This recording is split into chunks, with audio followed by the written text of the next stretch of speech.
right. Hi, everybody. I'm Skip Elsheimer, and it seems a little dark. Hold on. What's going on? All right. Hey.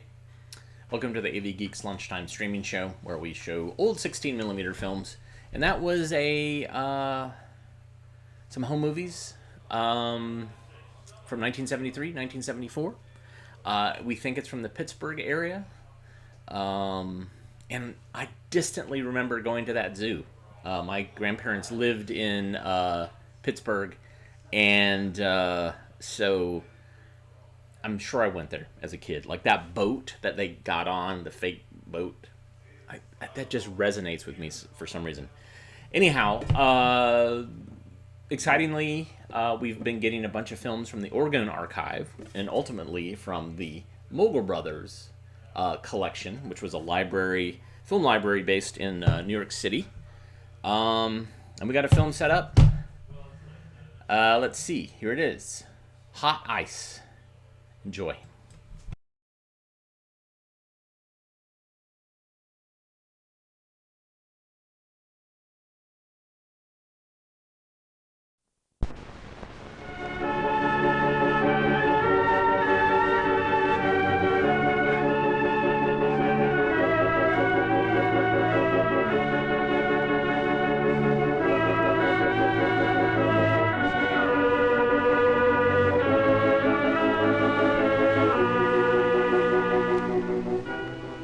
Who is going to win?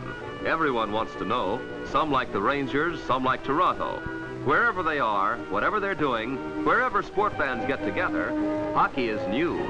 Good news. Good enough news to bring us from the fireside. Crowds of us, gay, hopeful, good-natured crowds.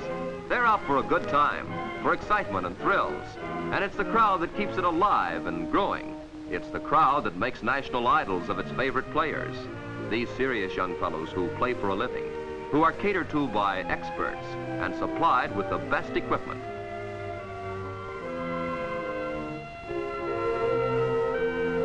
Is there a kid who wouldn't love to be in the dressing room when the players start getting ready for the game? The hockey star is a North American hero with plaster medals covering old battle scars.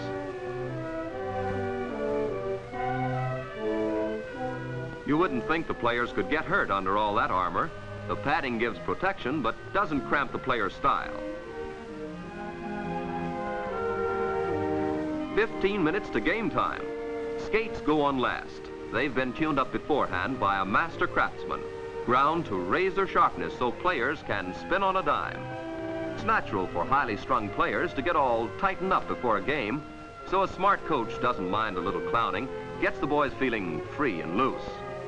Sticks have been carefully selected, ash and hickory. They've been cut to legal lengths and carefully balanced. They've been trimmed and wound with tape for better control. Each stick is a little different, as each player is a little different.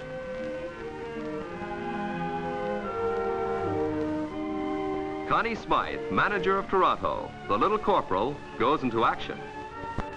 Do they hear his words? Are they thinking about the crowds or about earlier days? Hockey players grow in any place where the ice comes early and the thaw comes late. The white silent world belongs to the kids. Their skates are their wings. They learn to skate as they learn to walk. The 8-year-old will get hold of his big brother's skates and put them on over his own shoes and overshoes and still have room to grow in, to develop into the hockey star. For that's how a hockey player is made. In slow stages from the ankles up, legs first, skating legs that must learn to move easily and even stride. The young kids learn from the older ones.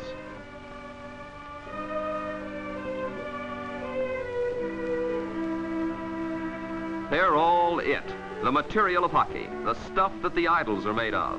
They're skaters with long wooden arms that grow out of their own. Here, mother's towels are used as shoulder guards.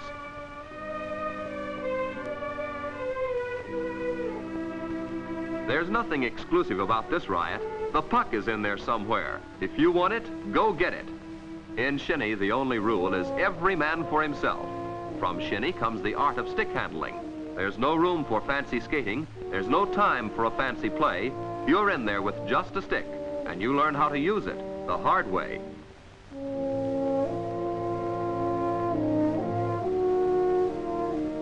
But we must still give our player a head. He gets his share of hockey brains on his neighborhood rink. They learn about cross-checking and high-sticking and working together as a team. That's why so many of the afternoon sessions are spent in drill work. A couple of defensemen hitting in time is a pretty thing to watch. They work with split-second precision. Attacker and defender take turns outguessing each other. Timing is the secret of many a score. The wise player never shoots when the goalie wants him to. In a battle of wits, you win with your head.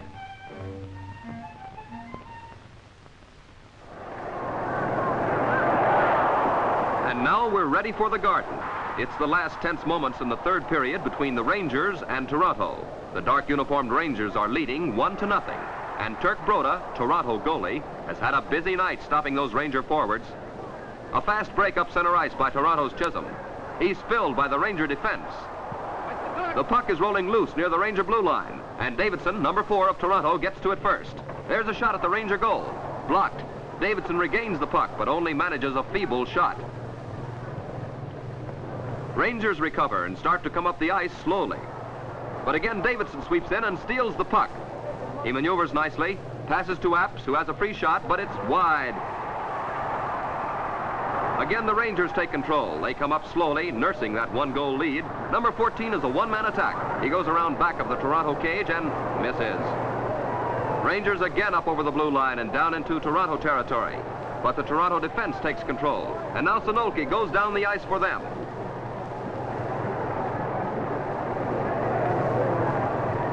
Rangers recover. And now there's a flurry near the Toronto cage. But nothing doing. Colville of the Ranger whizzes down the ice. He's blocked. Sticks are flying a bit high, and it's Pike and Davidson mixing it up. That was the number of Lester. Now it's turned into a battle royal with everyone but the referee having a good time.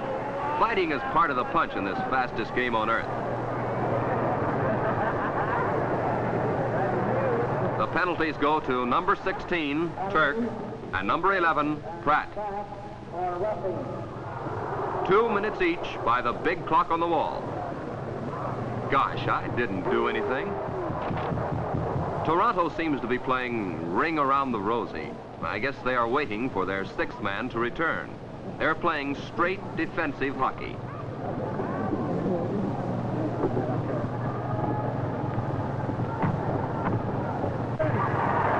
Rangers again.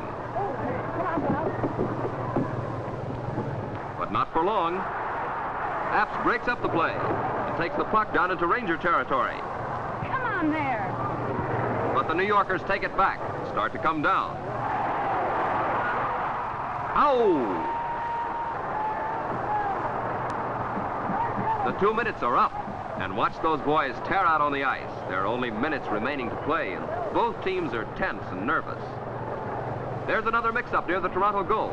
Turk Broda blocks the play. Apps saves the day and again brings the action down to Ranger territory. The New Yorkers take over. And there's a real long shot at Broda. A goal? No, it's only on the outside of the net, but it gave Toronto fans heart failure. Now the Rangers bring it down. Blocked against the boards. Toronto takes over. McDonald comes down the right side of the ice, passes to Apps, who comes up center ice. But the Ranger defense stops this threat cold. Davidson tries a long shot. But it's way wide. The puck is loose behind the cage. Colville brings it up the ice. He tries to pass. It's broken up. Toronto takes over. Apps has it. A pass to Davidson. He has a shot. He shoots. Goal!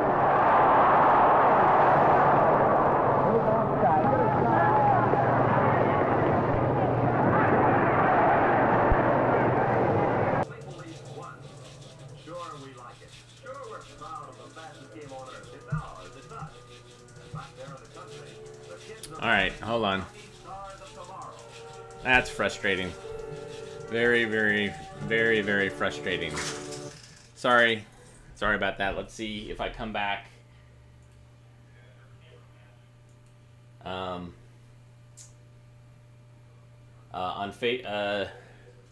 So YouTube, I'm gone, but I should be back at some point.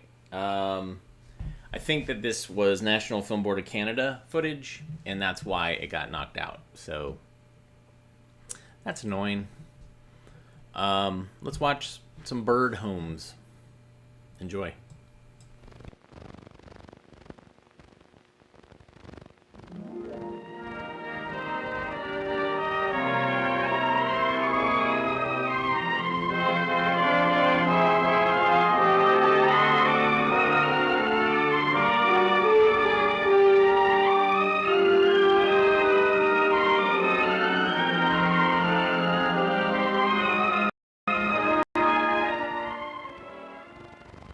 When the cold of winter is gone and warmth and color return to the earth, we hear the songs of many birds. The cheerful song of the robin is one of the most welcome signs of spring. The robin's home is saddled in this old tree. A robin builds one of the most substantial homes in birdland, but by no means the only interesting one. Bird homes or nests are found in many places. In swamps, along the seashore, in the desert, in the woodlands, and even in towns and cities. They may be perched high in the air, hidden in the dark recesses of a tree, or on the ground.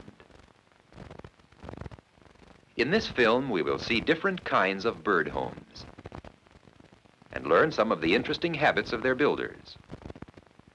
We will see the kinds of building materials they use and the places where they build their homes.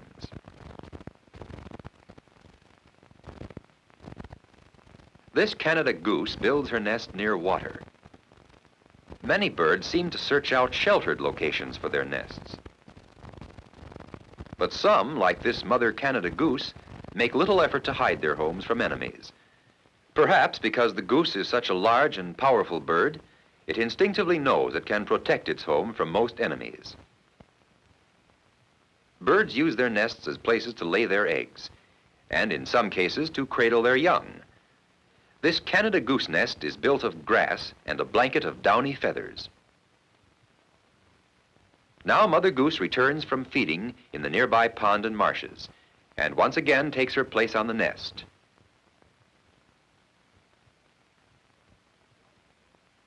Goslings of the Canada goose can swim expertly almost from the moment of birth. Since they find much of their food in or near the water, this is an ideal place for them to make their homes. Here's another nest built on the ground. This one is near the seashore. It's the nest of a tern. Can you see the two eggs? In closer, it's easier. Like other birds, Mother Tern warms the eggs with the heat from her body. When she leaves the nest, warmth from the sun on the sand helps to hatch the eggs. Her nest is a little hollow. The color of the eggs blends so well with the color of sand and stone that they are well hidden from the eyes of enemies. Now Mother Tern is back to shade her eggs, for long absence from the nest would find the eggs overheated by the sun. Tidal storms and animals that hunt for birds' eggs destroy many tern nests.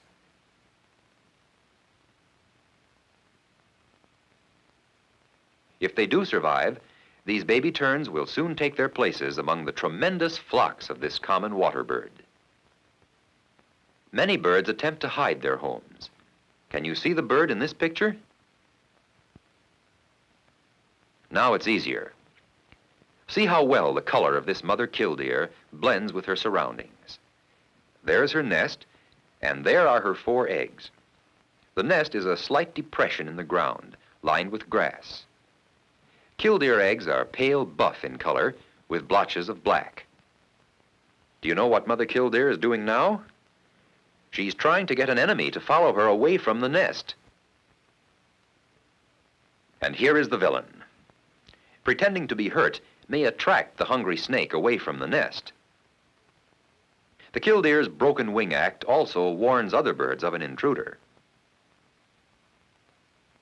In about 26 to 28 days, the eggs are hatched. Even the young birds are well hidden in their surroundings because of their coloring. Notice the white collar about the neck of each baby. This is one of the distinguishing marks of the killdeer. Baby killdeers leave the nest shortly after birth. Since they can run about, they have a better chance to protect themselves. On our western plains, the mourning dove sometimes nests on the ground. Her nest is a flimsy structure of little twigs. Notice how her color keeps her well hidden. Doves lay 2 eggs and have 3 or 4 broods during each breeding season. This little burrowing owl has its home in a hole in the ground. It prefers abandoned animal burrows, like those of the skunk or prairie dog, but is capable of digging its own home if the ground is soft. The nest is usually lined with weed stalks and broken bits of cow and horse dung. The burrowing owl is very active and quite odd in its movements. Some birds like to attach their nests to structures that have been built by man.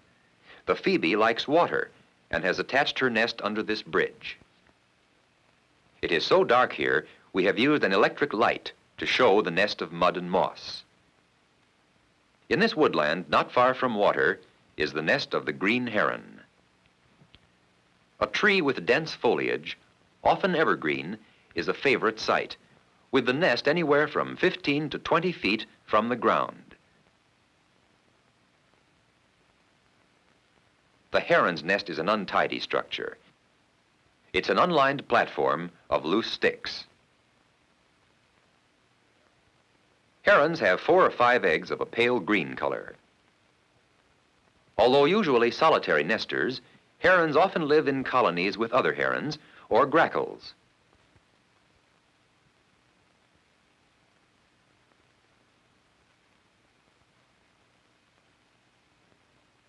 Among scattered small trees or dense shrubbery, we find the yellow warbler. Its nest is usually within 10 feet of the ground and is placed in an upright fork of a small tree or shrub. The nest structure is an interlacing of bark and plant fibers and grass and plant downs. The eggs number 2 to 6, but there are usually 4. With its rich decorative plumage, the yellow warbler is a beautiful bird. These baby warblers are now ready to leave the nest. Next to sparrows, we have more kinds of warblers than any other birds. Some birds, like the woodpecker, use their sharp beaks to chisel their homes in the trunks of decaying trees. This woodpecker is busy bringing food to her nest. Can you see any of the babies peering from the cavity that is their home?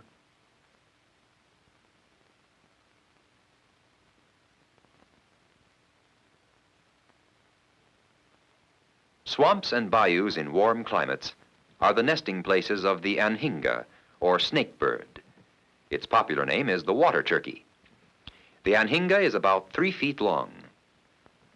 The male is mostly a glossy greenish black. Its nest is constructed of sticks, leaves, dry grass, roots, and moss. The anhinga's stout webbed feet and sharp claws enable it to climb with ease. Notice the long necks and the snake-like movements of the necks of these birds.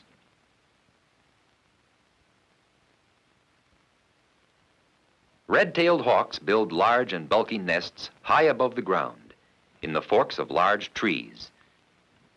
A platform of sticks lined with smaller twigs, bits of bark, fern leaves, and moss make up the nest.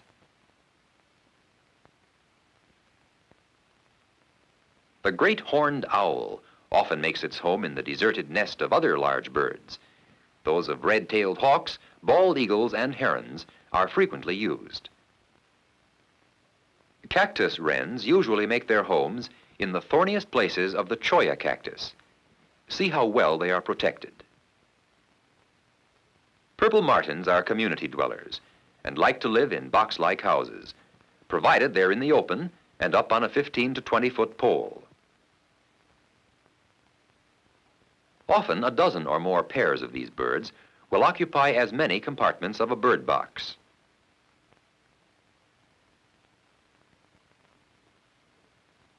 Birds are common and easily observed forms of animal life. Knowing the common varieties in your neighborhood helps you understand nature better. And learning the habits of birds that are new to you can be an interesting hobby. A study of birds can be not only delightful, but also of value to science. There is still much that we do not know, and your observations may contribute some worthwhile knowledge about this world of living things.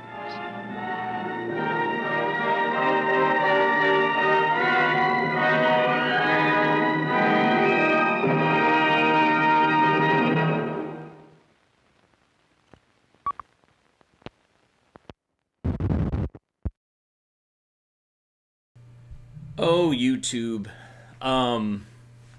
So we were watching Hot Ice, some of us on YouTube, and then suddenly, whoop, it went away. My guess is that, so that film was released in the United States by Sterling Films, but I think I read in the credits that it was from National Film Board of Canada, and National Film Board of Canada probably were the ones, they have stuff online, and the YouTube robots were like, nope, this doesn't belong to you. So that's why they took it down. So apologize for that blip. I don't know who won because I was scrambling to figure out what was going on. But we got another film set up here, and hopefully this won't cause problems. But who knows, man? This is a wild frontier of showing you stuff and not really doing all that due diligence to see whether or not it's going to get us in trouble. And that's why you pay us the coffee. That's why you hit the thumbs up button. That's why you like what we do, because we're a little what's the word? I think I might need some more coffee. A little bit of a scofflaw. But here's Surviving the Cold. It's not quite Hot Ice, but yeah, here we go. Enjoy.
Winter, cold, wet, and deadly.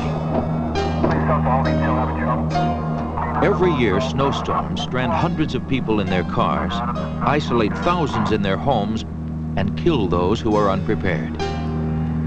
In this film, you will see and hear true stories about 6 people caught in severe winter weather and isolated from help.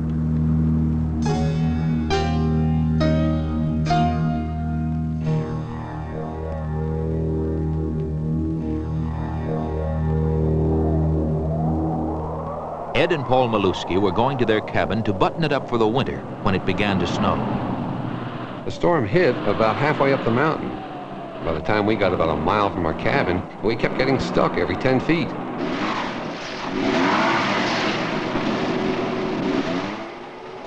We were always out digging, which got us wet.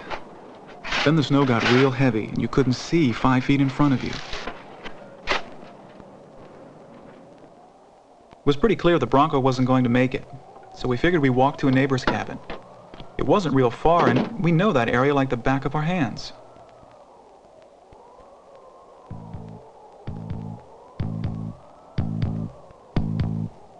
The funny thing is, everything changes at night, and with the blizzard, well, you couldn't tell which way you were going.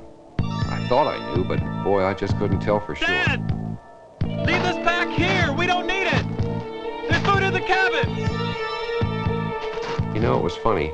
I'd be thinking real clear for a while, and then just didn't know what I was doing or where I was going. I couldn't even remember Paul's name, my own boy, and I couldn't remember his name. I got worried wading through that snow. Dad was really beat, he could barely keep up. I started thinking about things I'd never thought about before.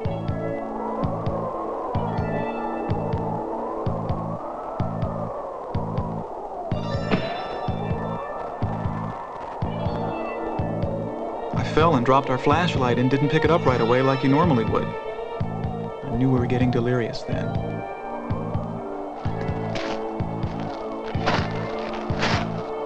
Then we hit that gate. Well, it's nowhere near the cabin. We've gone too far! Let's go back to the Bronco! Paul, we can't go back. We wouldn't make it. I wouldn't make it. We've got to find that cabin or we can't make it. Now, come on, we've got to find that cabin. From then on, I just kept thinking, you gotta keep going. You gotta keep pushing.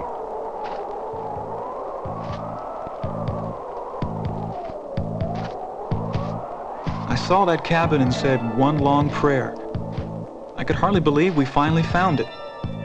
We walked for 2.5 hours and it was less than a half mile from the Bronco. All I could think was, we had to get inside.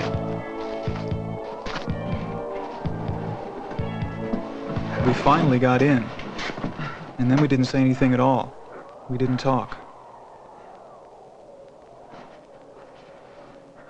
Ed and Paul had become victims of hypothermia, a physical condition caused by a person's body losing more heat than it produces.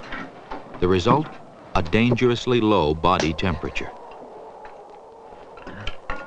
When Ed and Paul were outside, the conditions were perfect for hypothermia to set in. It was cold, and they were tired and wet. First, their bodies tried to generate more heat to combat the cold. They began to shiver. It was a losing battle.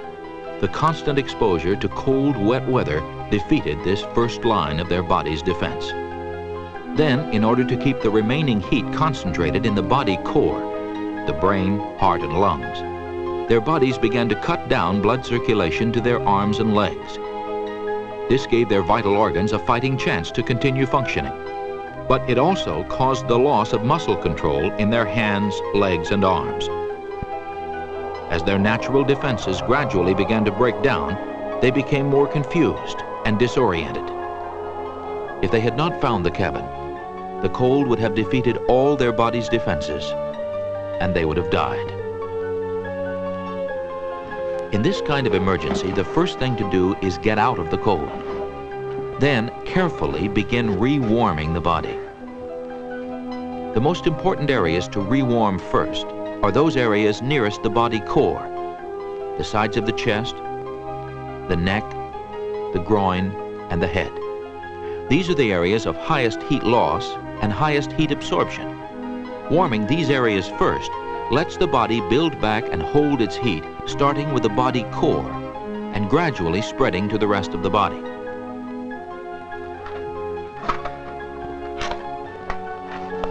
Ed and Paul did not rewarm themselves correctly. They began by warming their hands and feet, and that could have killed them. Warming the body's extremities first forces cold blood to flow back to the body core. The result is usually death.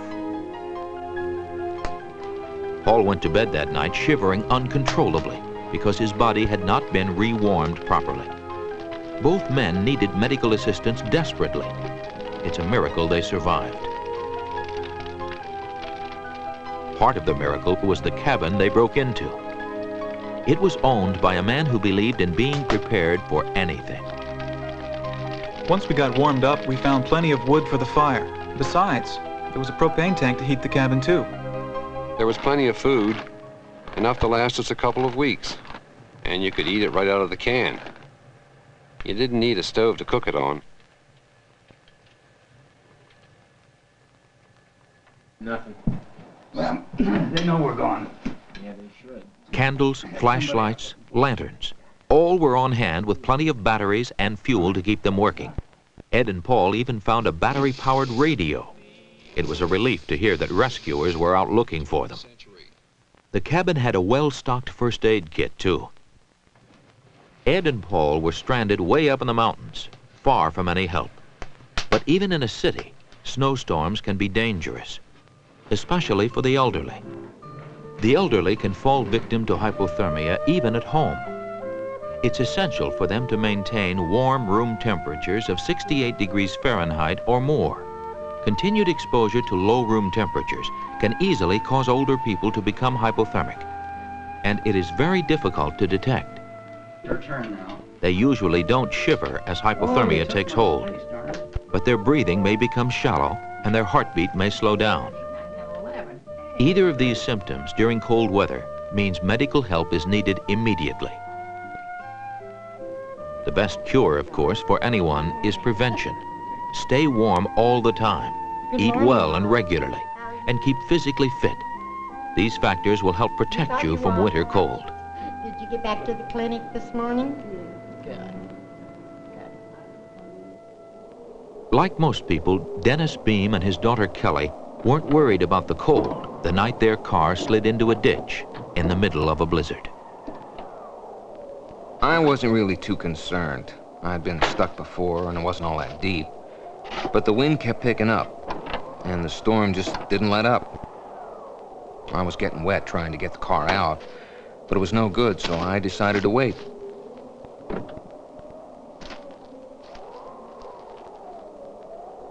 About 9 that morning, we'd been stuck about 4 hours. The storm wasn't stopping at all, and we were really getting cold. I figured nothing was going to happen up there on a country road. No help, period. So I decided to go for help. You stay warm and you stay in the car no matter what, okay? Okay. Everything's gonna be okay. I love you. Love you too. Okay, now you be good. Right there. Right there, okay? I didn't want to be left alone, but Dad said he'd be back for me. He promised. Leaving Kelly was like leaving my heart behind, and I didn't know when I'd get it back. I couldn't see a thing. It was freezing. My eyes were frozen shut. I had ice all over my feet, but I had to keep going. There was nothing else to do. Help! Please, this is Kelly Beam. We had a CB radio in the car, so I tried to call for help. Help! But no one answered. I kept wondering where Daddy was. Can you hear me? It took me 3 hours to get to a house, and it was literally my last ounce of energy. My feet were black, parts of my face were frozen, but that wasn't my main concern. Kelly was still in that car, and the police said they couldn't get to her until the storm stopped, and there was nothing I could do. After it got dark, I didn't know what had happened. I couldn't stop thinking about Dad. I had 3 pieces of candy, but I wanted to save them for Dad because I thought he'd be hungry when he came back.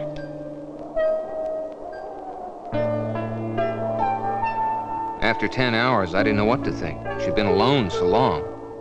There was a lot of worry time then. Yeah. A lot of thinking time. Kelly's okay. I think I had to leave her in the car. Sometimes in the car, I dream that Daddy might not come back. About 1 the next morning, the Oh, storm thank you. broke, and the police headed off to get Kelly. Have you heard anything? Nothing yet. All I could think was that after 19 hours, who knows, she'd been there so long with no heat. I kept hoping I'd put enough emphasis on staying in that car until I got back. When the rescuers came, I asked if Dad was okay. He said yeah. I was glad, because it was all over and Dad was okay. It's for you? Yes. Thank God. And then the call came. She was Where's she now? okay.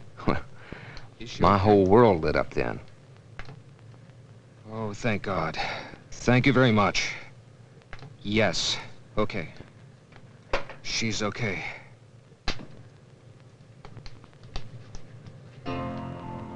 Kelly suffered only mild symptoms of hypothermia. As the snow buried the car, it insulated and protected her from the severe cold and high wind. Dennis was badly frostbitten because of his walk through the snow. Which of the two had been in the most danger? Without a doubt, Dennis. As soon as he left the car, he put himself in tremendous jeopardy. Neither father or daughter were well prepared for the extreme weather conditions they encountered. A few carefully chosen items would have given them the extra margin of safety they needed. One blanket wasn't enough. Sleeping bags would have been better. Extra clothing would have been extremely welcome after Dennis got wet. Matches and candles. A flashlight with extra batteries. Signal flares. High-calorie, non-perishable food. A shovel and a sack of sand, ashes, or even kitty litter. And a first aid kit. These are examples of items you need. Winter travel is serious business, and you must be prepared for it. Your car should be in good working order. Know the route you plan to take, and tell somebody else where you're going and when you plan to arrive. Check the latest weather information before you leave. The National Weather Service provides up-to-the-minute weather forecasts and can predict most severe storms. If the people in our next story had listened to the weather forecast, they would be alive today. Traveling back to school, two students drove directly into a severe winter storm. They had a four-wheel drive vehicle and were sure they could get through. First, they came upon a roadblock warning travelers to pull off the highway. They went around it. Several miles further, they got stuck in a large snowdrift directly under a bridge. They tried to dig out, but it was hopeless. Soaking wet, they changed clothes. Stuck in the snowdrift, isolated from help, they decided to sit it out. Wait until someone came along and found them.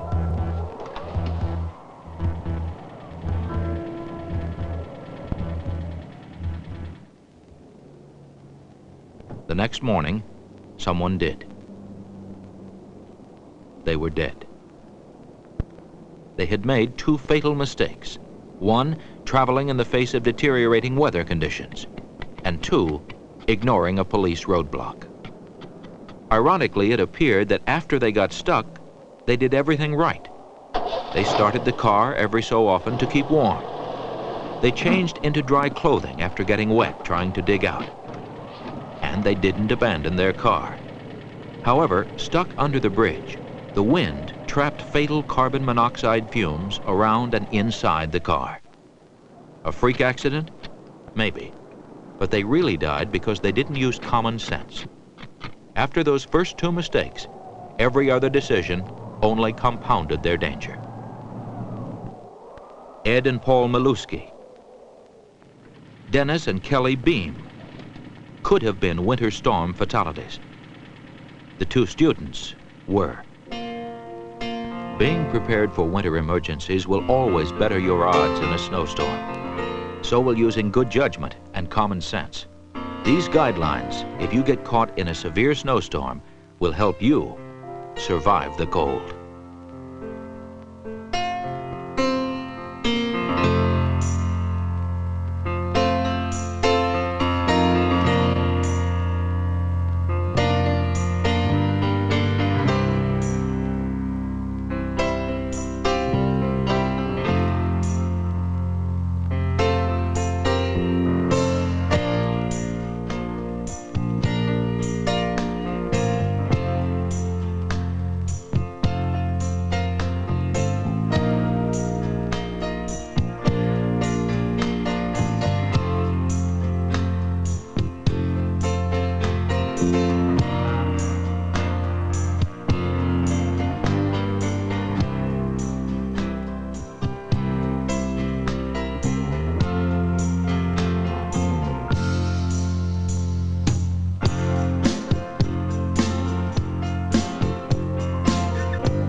Wow. Yes. I mean, the narrator gave away the fact that that one couple died. It's kind of annoying. But, what are you going to do? What are you going to do? To mix things up a bit, let's watch Crisscross Air Defense Systems versus Electronic Warfare. Enjoy.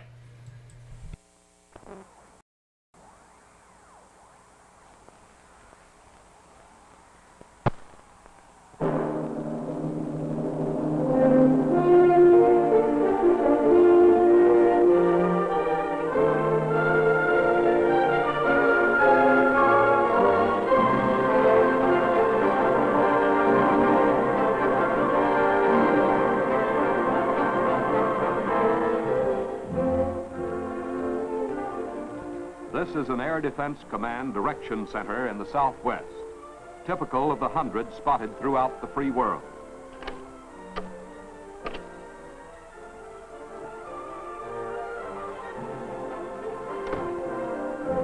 Here in the operations room, the battle for North America can be either won or lost. This is how the personnel work. On radar scopes, the search radar operators continually look for movements of blips. They become tracks which are recorded on a plotting board.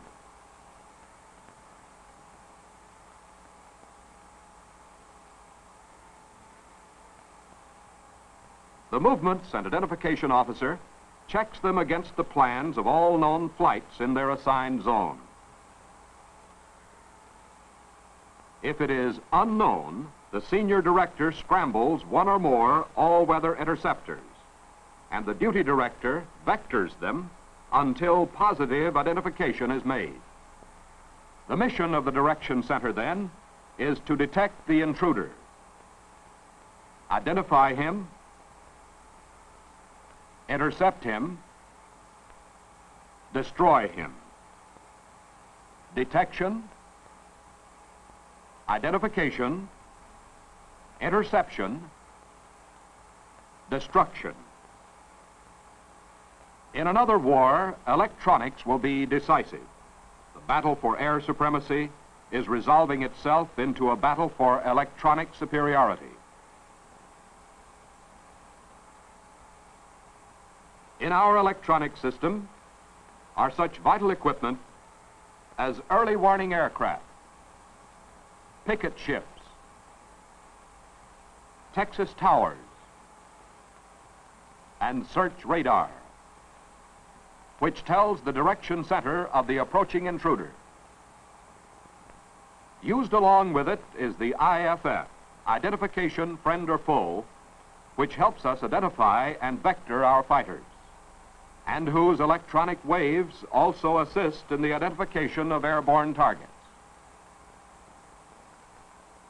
The height range indicator gives us the altitude of the approaching intruder. Then there's the all-weather interceptor radar. This electronic fire control system places the interceptor on a proper attack course and at the correct time fires rockets and, if called for, guided missiles. Another essential link in controlling our interceptor crews by vectors is air-to-ground radio communications. Wires leased from the telephone companies pass important intelligence, weather, and intruder information from one unit to another. While as a backup, the same task can be performed by high-frequency radio. Altogether, our electronic defense system stands out as a target, a vulnerable one, certain to be marked by an intruder for electronic warfare. An intruder's attempt through his special electronic equipment to reduce the effectiveness of ours. If a pattern is not normal, the maintenance technician is notified at once. Crisscross. He and all operators are trained in the recognition of intruder electronic countermeasures and how to go about reducing their effectiveness. But first, let's look at some of these countermeasures. Many of them, such as confusion reflectors, have the purpose of screening and deception. Popular among them is chaff, strips of aluminum foil which give the false impressions of targets in the hope that we squander our interceptor effort upon phantom aircraft. Another bid to make us waste our interceptor strength are repeaters. They make a single target appear like a multiple raid, the way one voice in a canyon sounds like a full chorus. Our radar can also become the victim of electromagnetic waves, often caused by the interference of our own radars. Then there is equipment trouble, which also must not be mistaken for an intruder tactic. In contrast, there is the deliberate attempt to litter our scopes by an intruder. This is jamming, a technique which takes many forms. All of them must be recognized. It is equally essential to master the defensive technique of anti-jamming, the use of certain electronic tactics and circuits which reduce or eliminate the jamming effect. Most of these circuits are built into radars throughout the free world. The technician must be fully trained, for someday this might happen. Sweep jamming, the intruder at work. Once he has determined that the interference is not internal malfunction, anti-jamming techniques are put into play. Results are not always immediate, but persistence pays off. Enabling the duty director to read through. He orders a scramble.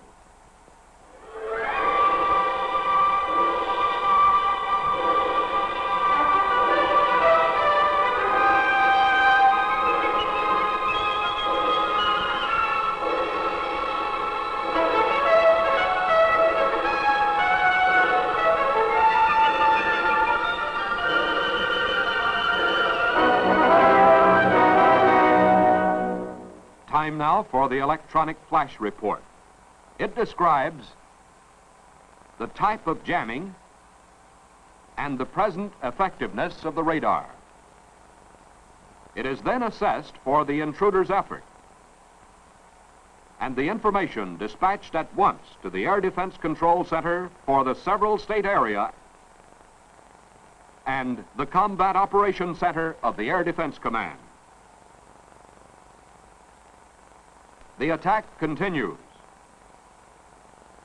The intruder is heading right on course for his target, one of North America's biggest industrial cities. From the Air Defense Command's Combat Operations Center in the heart of the United States, all echelons of the air defense system are alerted. The emergency battle plan goes into action.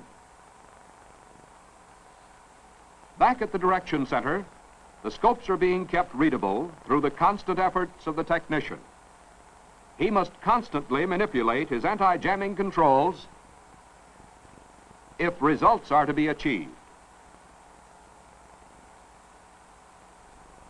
Only with a readable scope can the duty director vector our all-weather interceptors for the kill.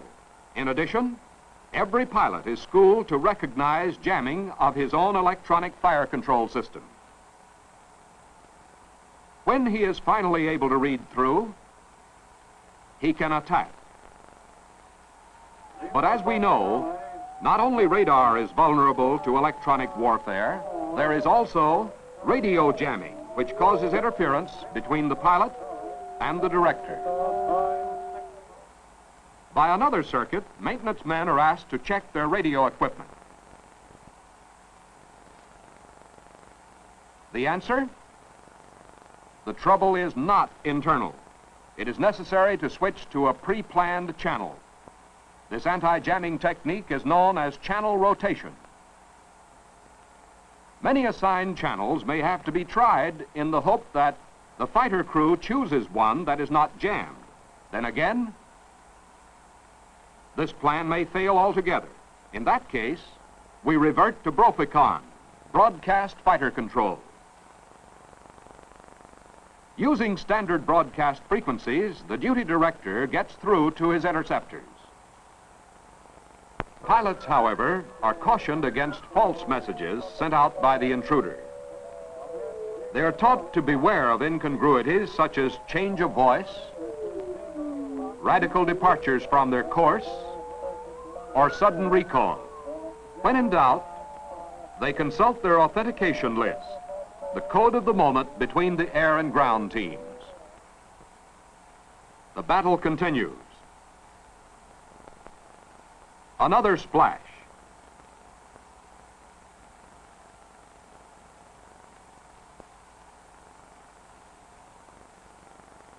But our losses are also mounting.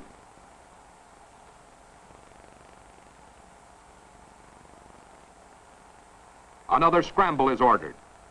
Maximum effort. As the battle progresses, our interceptor control passes to another direction center. The jammed scope is being cleared.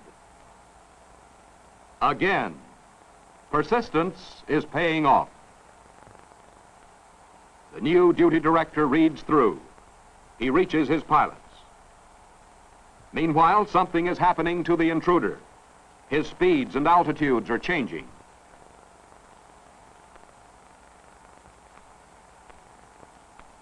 He is changing course.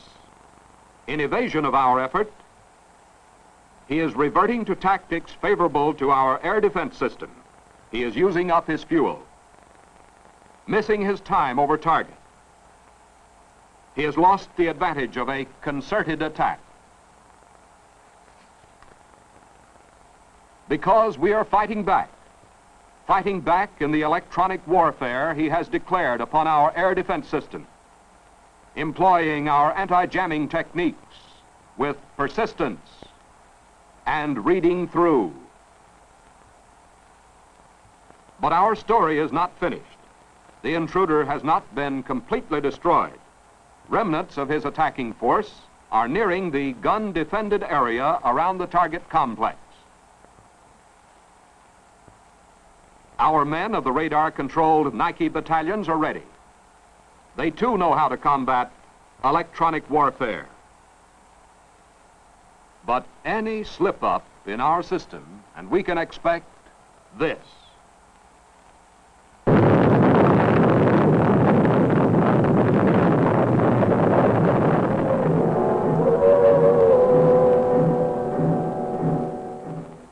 This could be Pittsburgh, Detroit, Chicago, any city, unless we are prepared. Prepared with personnel who have been carefully and thoroughly trained in electronic warfare. Recognition, reporting,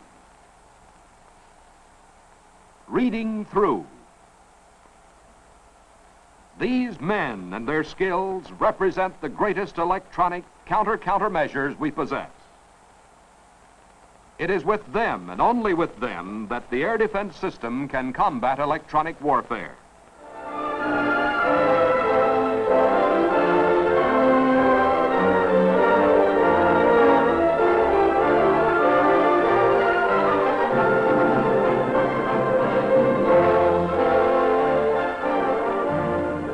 This is how it must be done.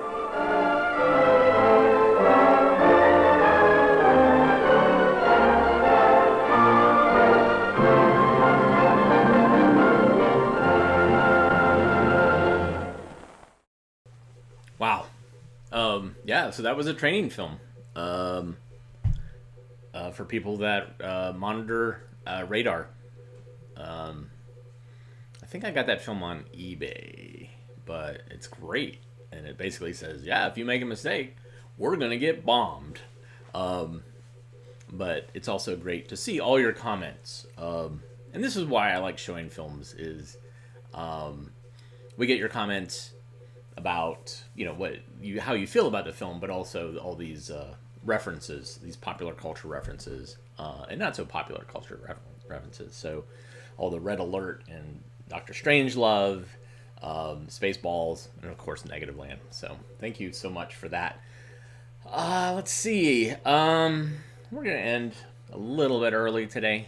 That copyright hammer for the hockey game kind of threw me off a little bit, but we'll be back again tomorrow. And so thanks so much for tuning in. If you like what you saw, there's a couple of ways that you can help us out. First of all, you can just hit the thumbs up button. You can, even though notifications for some reason aren't working right now, and it could be because I am uploading and making public a lot of films that we've been digitizing, so that might be throwing off. But do it anyways, and then it'll figure itself out. Another way is in YouTube. If you're watching via YouTube, there is a super thanks button, which is looks like a little dollar bill, and you click on it and you can donate that way. You can also buy us coffee at ko-fi.com/avgeeks, or excuse me, go to patreon.com/avgeeks. That's kind of a tip jar subscription service. All these things help us when you're. Not only do we buy coffee, but we also buy things like white tape, and we save up money and buy shelving units, and we buy archival cans to replace these rusty cans. All these things are ways that you can help us, and we appreciate it. But even at the very least, even if you don't donate, one thing you can do is continue to watch, tell your friends to watch, and hit those various social media validating icons of bells and thumbs and smiley faces and hearts, all those things that somehow game us into existing. So yeah, join us tomorrow. As always, be careful when you rewind the film. The Rewind Devil, 919 Rewind Devil, is there lurking in a can. But it's okay. We'll get through it. Everybody take care. Have a great rest of your Wednesday, and we will see you tomorrow. Take care.